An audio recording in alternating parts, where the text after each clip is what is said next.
shoes and out the door. 5, I'm alive. 6, 7, 8, feeling great. Hello and welcome back to Beyond Your Wildest Genes podcast. My name is Dr. Noah DeCoyer and I am your co-host. Today our guest is Dr. Alvin Danenberg. Dr. Danenberg divides his career into 2 periods, before and after the laser, coupled with the dynamics of ancestral nutrition. The laser-based LANAP protocol and the importance of ancestral nutrition he believes are revolutionizing his treatment of gum disease. LANAP is an acronym for Laser-Assisted New Attachment Protocol and requires no scalpels or sutures. Dr. Danenberg received his dental degree from the Baltimore College of Dental Surgery in 1972 and his specialty certificate in periodontics from the University of Maryland School of Graduate Dentistry in 1974. Currently, he practices periodontics from offices in Bluffton and Beaufort, located in South Carolina. Dr. Danenberg received advanced training in ancestral nutrition from the Kripalu Center for Yoga and Health, as well as the Center for Mind-Body Medicine in 2013. In 2014, he received a CFMP, Certified Functional Medicine Practitioner, designation from Functional Medicine University. In September 2014, he received the designation of Certified Primal Blueprint Expert. Also in September 2014, Dr. Danenberg completed a clinical study that he designed and implemented evaluating nutrient-dense real food supplements and their effects on gum disease, which was published in the March and April 2015 issue of Well-Being Journal. In July 2015, Dr. Danenberg created the Integrative Periodontal module for the College of Integrative Medicine's 300-hour certification program titled Certified Integrative Health Practitioner Program, which commenced October 2015. Wow, that was a mouthful. Doc, how did a guy like you start on this journey? Well, first of all, you got to understand I'm an old guy. So this coming April, I'll be 69 years old. So it's a long time coming. But, I thought, I went to dental school. I did all my training. You would think that a professional healthcare type of person would know everything they needed to know to be healthy. And I thought I did. I did all kinds of stuff. I was exercising aerobically, maybe an hour a day, 4 or 5 days a week. I thought I ate healthy foods. I ate low-fat, high-carb, high-fiber food. I thought the things that everybody was listening to on the radio and TV were accurate. So in 2006, something happened to me and I almost died. I had a stroke. And here I am thinking I'm very healthy. So the whole process of having a stroke for me, of course, was unbelievable. My daughter and her family were staying at my house as they were transitioning to Portland, Oregon, and I live in Charleston, South Carolina.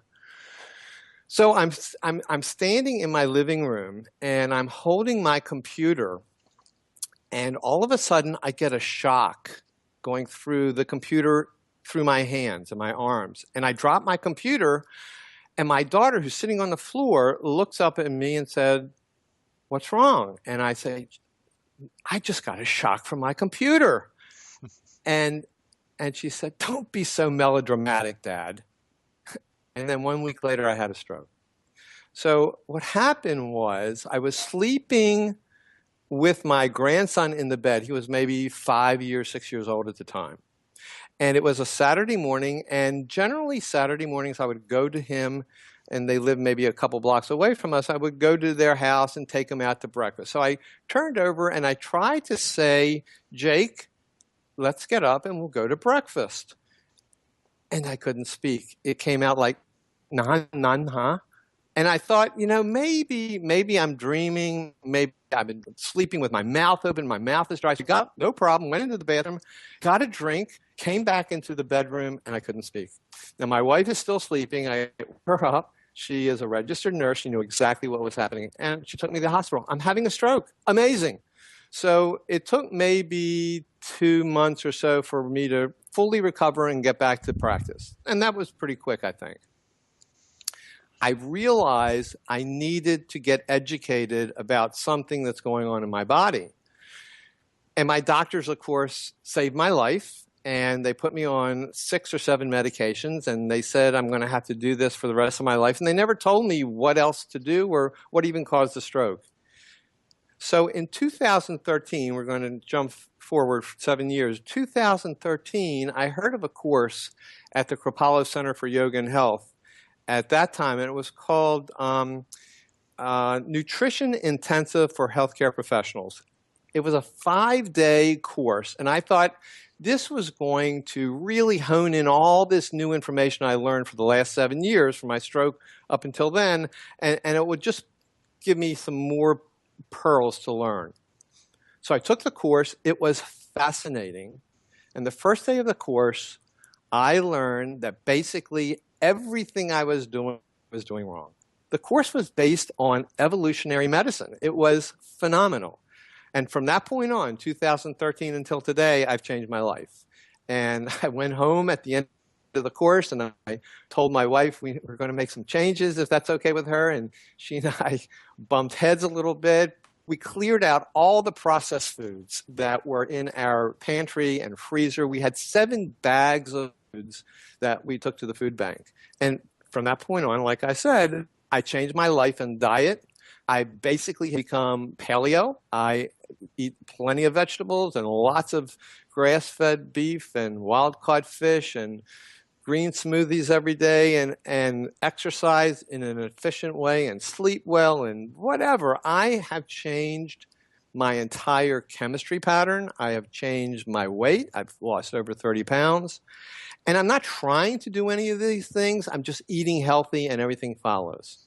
So that's how I got where I am today. And of course, the interesting thing is that gum disease, for the first 2.5 million years of the evolution of our species, was not existent.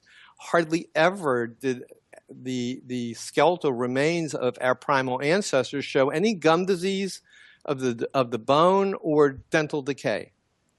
But something happened around 10,000 years ago that started to change these skeletal remains, and it's basically our diet and lifestyle. Dr. Danenberg, let's take us one step back and then jump right back to where we left off. Tell our audience or explain to them in your terms, in your words, what is evolutionary or ancestral nutrition? Sure. Okay. Our primal ancestors, our species, evolved over 2.5 million years, so to speak, or give or take.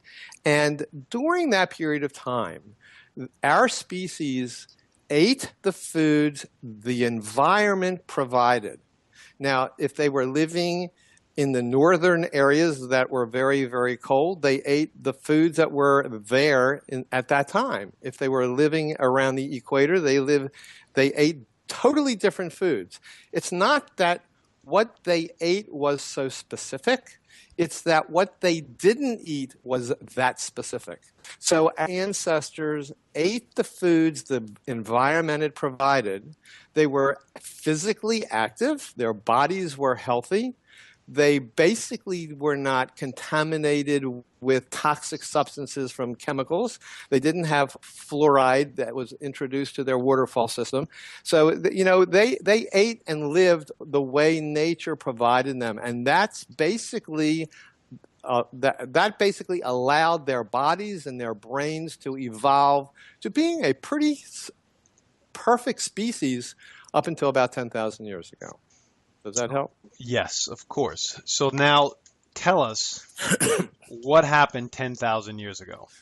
So there has been from signs in skeletal remains and other archaeological digs have shown that various things started to develop.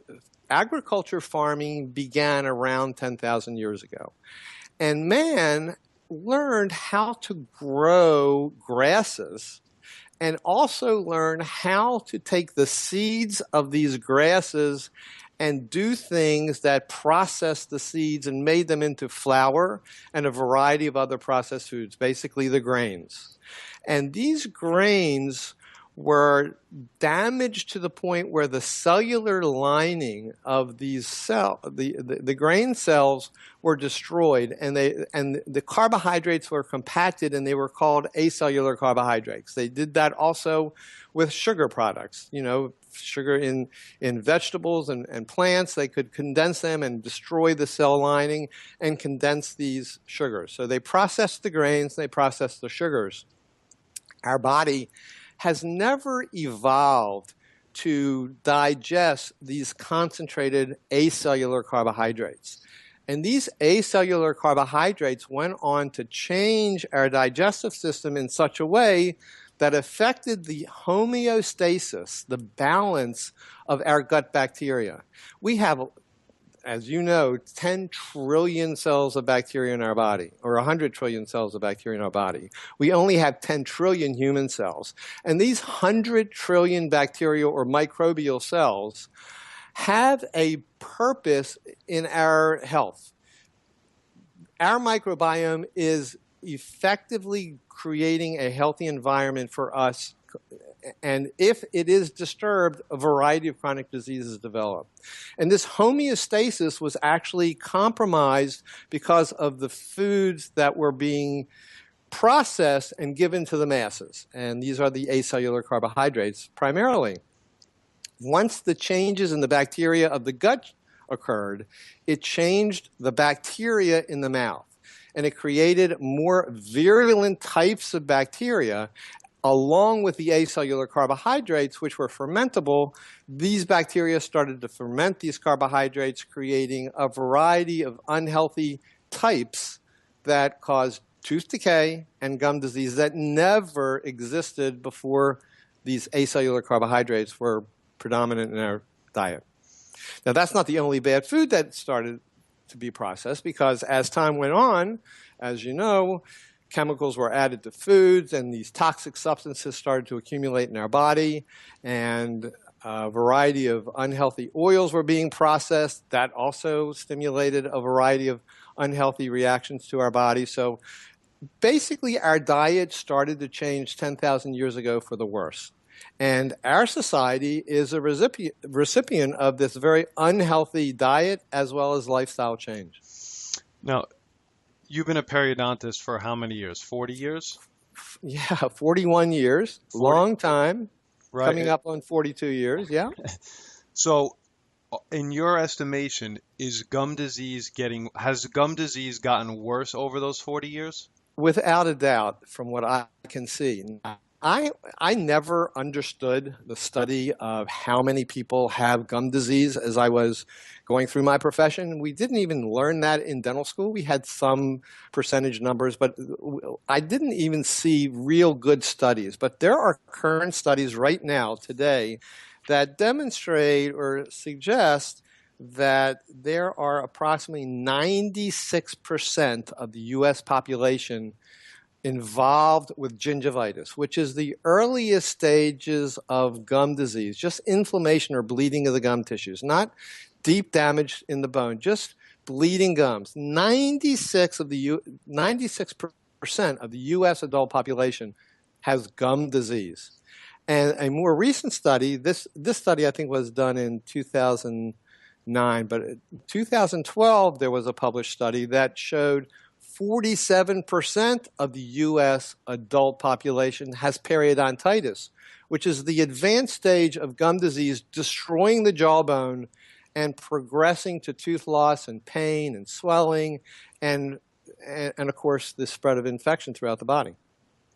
Right. Now, how did you treat gum disease, 30, 40 years ago, as opposed to how you treat gum disease now?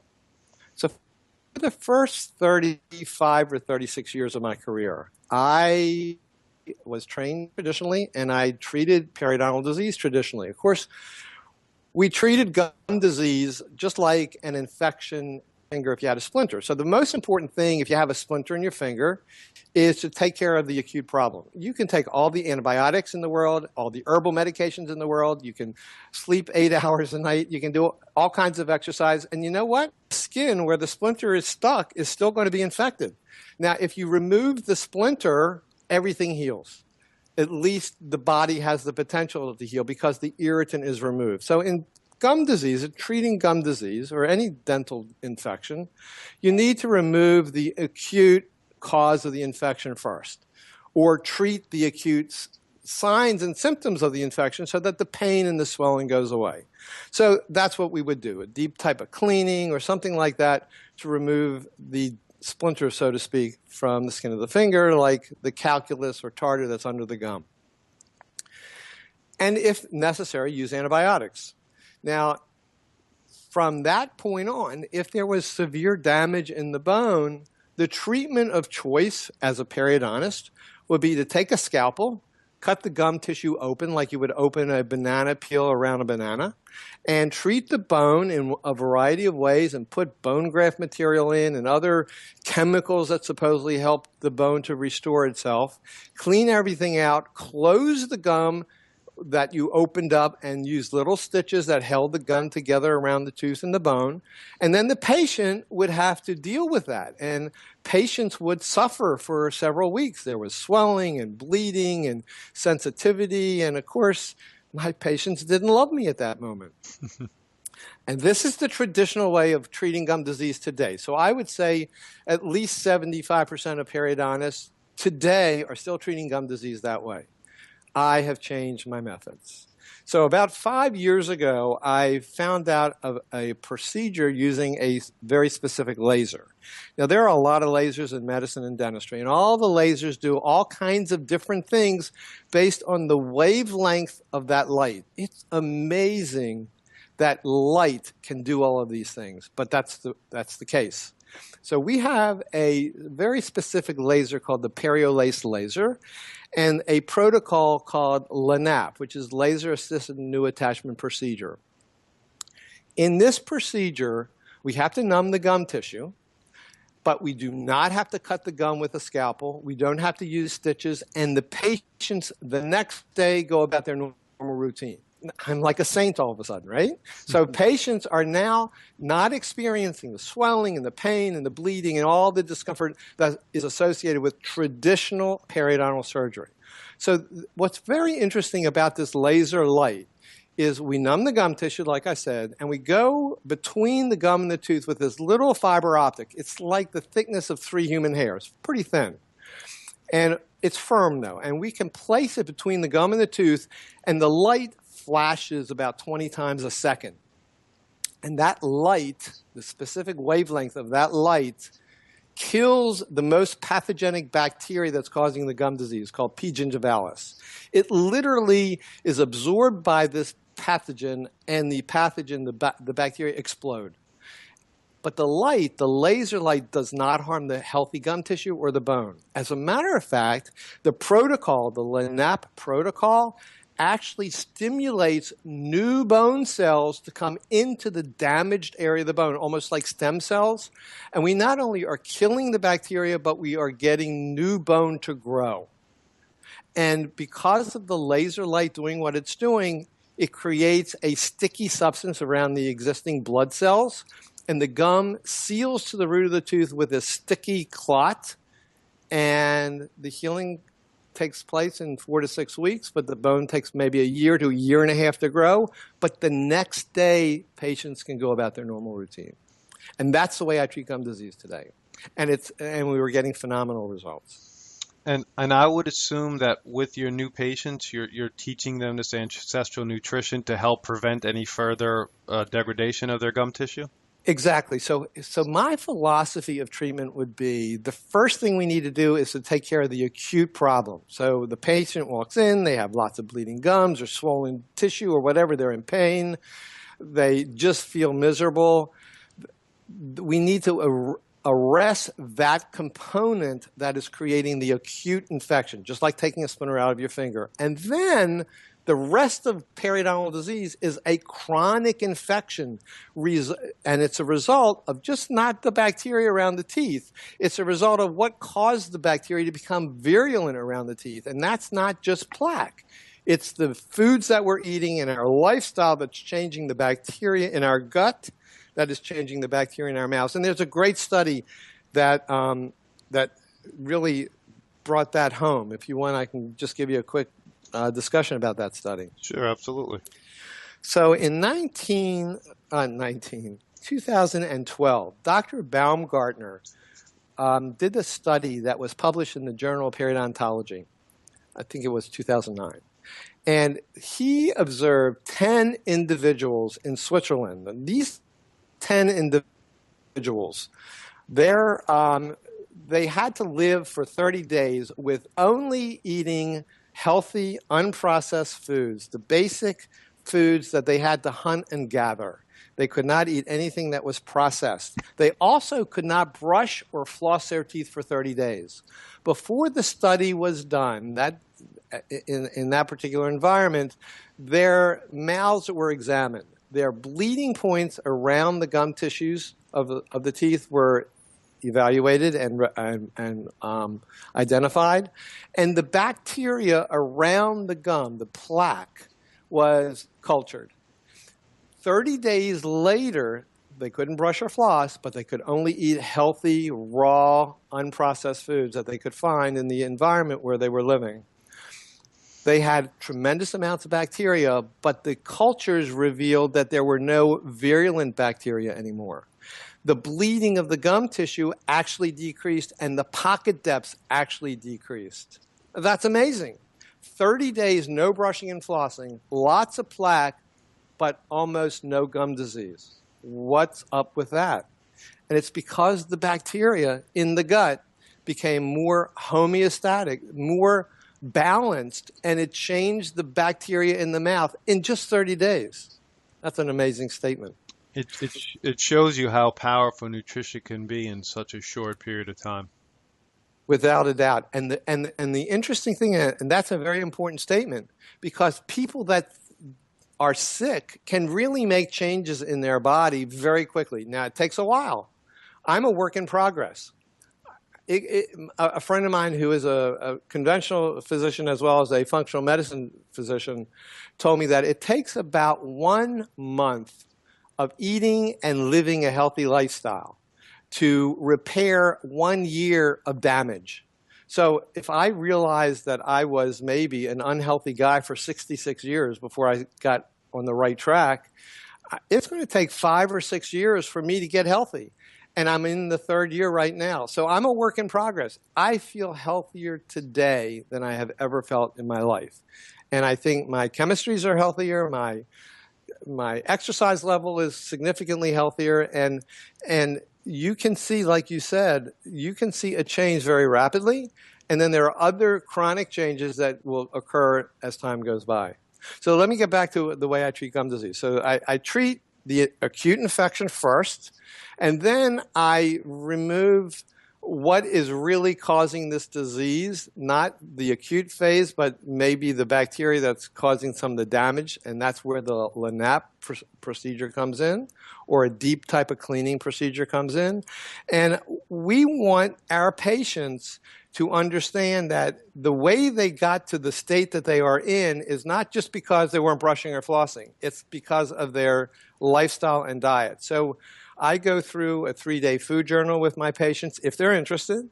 I go through lifestyle changes, and we go into a tremendous amount of discussion on how to change their diet and lifestyle to support their immune system, so going forward, they hardly ever will see these gum disease problems. And by the way, their chronic disease will start to get better too. That's beautiful. That's beautiful, beautiful. Now, you have another exciting bit of information that I'd like to discuss. You're in the final stages of releasing a book. Tell us about it. Yes. Well, I have been writing a book called, it's been a variety of names, but the title today is Hunger for Health. And right now, there are 2 publishers that I've been told from my literary agent who are interested in publishing this book. So it's not really a contracted thing yet, but I'm hoping to have that happen in the very near future. And it's a book that is somewhat paleo concept, but it comes from a different perspective. It's rather unique. We're talking about the unique human condition with an evolutionary perspective by me as a periodontist. So, everything that goes into our body, or almost everything that goes into our body, goes through our mouth first. And that's how I start the whole concept. I'm talking about how our bodies evolved for 2.5 million years and what we're doing today to really damage our bodies by the foods that we're putting in our mouth as well as our lifestyle. And almost everything that happens in our body from a manifestation of disease shows somewhat in our mouths. So damage to the mucosal tissues and hard tissues of our mouths change when we have other chronic infections and damage to our body. So the mouth is an important area, and the book talks about that. It talks about the good things that you need to put in your body, the bad things you need to get out of your body that shouldn't be there. And even in the back of the book, I've got maybe 70 or so unique recipes that are basically nutrient-dense, anti-inflammatory recipes that I make basically here in my house. So I do all my cooking for the most part. My wife helps me, but I am the chief cook right now with this type of lifestyle. And I've provided some of these recipes in the book. Beautiful. And I would assume that your family's health over the last 5, 6, 7 years has dramatically increased as well? My family's health has increased, but I would say I'm 100%. And my wife maybe is 80 to 85% doing the things that I would think would be part of a healthy primal diet and lifestyle. But you know, it's very interesting. You can discuss with people what you think is right and wrong, but people have to self-motivate. Just with my patients, I can tell my patients the things that I think they should do, but I can't force them to do it. And I would say maybe 5% of the patients I see get on board. The far majority don't. You know, they're just not in the mindset yet. There always is a tipping point for every individual to do whatever they may want to do. Some people need to be motivated internally. For example, they have to have a stroke or a heart attack to realize, wow, I need to get my life back in order or I'm going to die. Some people think that from an external point of view, you know, my daughter just had a little girl. I want to live to see my granddaughter grow up and get married. I need to change my lifestyle so I live long enough. And then there are some people that just learn new facts, and when they realize these facts make sense to them, they make a change, and they don't have to have another external or internal story that they have to tell themselves before they get motivated. So there are a lot of people in my family and in my circle of friends who hear what I say, and some people laugh and say, you're crazy. I've been eating bread for all my life, and I'm healthy. I don't need to stop eating bread, yet they're overweight, they have high blood pressure, they have type 2 diabetes. They don't understand the relationship, but they're not motivated enough to make a change, even though I'm telling them about it. Very well said. People have to discover their own health journey. And you know, for you, for me, this primal lifestyle just made such beautiful sense, and we've incorporated it in what we do every day in helping our patients. Absolutely. Thank you very much for your time. What are your final words for us? Well, I think that if you can use this analogy, if you knew a train was coming at you, what would you do? Get the hell out of the way. Exactly. Now, I had no idea a train was coming at me until I had a stroke. If someone told me, and I'm the kind of person that if I feel that something is correct, I act on it 110%. If someone told me, Al, you need to change your lifestyle because the foods that you're eating are damaging your body and you could have a stroke in 10 or 20 years. Because it's not eating the bread today that's causing the stroke tomorrow. It's the cumulative effect for decades before it manifests itself. But if I understood that, I would have said to myself, self, you need to think about doing some changes here. And I would have made those changes. I think that the young people today who are so much in control of their health for the next decades, if they can understand and motivate themselves to say, what I am doing today can really harm me in so many ways 30 years from now, I need to make the change today. And what I would say is make the change as soon as you can, but the earlier the better. Couldn't agree more. Dr. Danenberg, if people wanted to get in touch with you, you write in your blog pretty often. How can they get in touch with you? Well, they can certainly go to my website, and that's drdanenberg.com. So DRDANENBERG.com. On my website, there is a contact form that you can send me a question or whatever through the email at the website, and I will certainly respond to anybody and everybody. I do have offices in Bluffton and Beaufort, South Carolina, but certainly my website is the most convenient place to get in touch with me.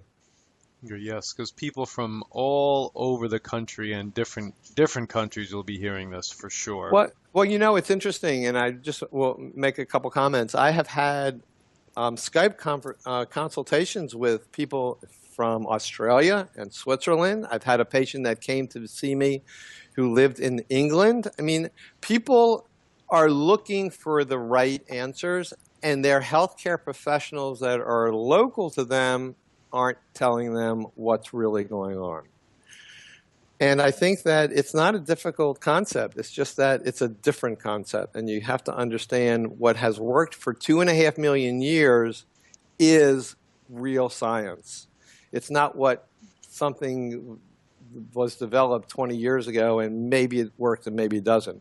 If our species evolved for 2.5 million years in this capacity, that's the right way for our bodies to live. Agree. Thank you. When your book comes out, we'll be sure to have you on again, and we'll have a nice long discussion on the book and get really down and dirty with it. I'm looking forward to that. Thanks, Noah. I really appreciate it. It's been fun. My name is Dr. Noah DeCoyer, your co-host, and you are listening to the Beyond Your Wildest Genes podcast. If you like what you've heard today, please share this with your friends and family and encourage them to subscribe on iTunes. You can sign up for our incredible weekly email at www.centerforepigeneticexpression.com, and please let me encourage you to check out our first project/summit at www.painreliefproject.com. Thank you, and as my oldest son Hayden says, be awesome and never unawesome.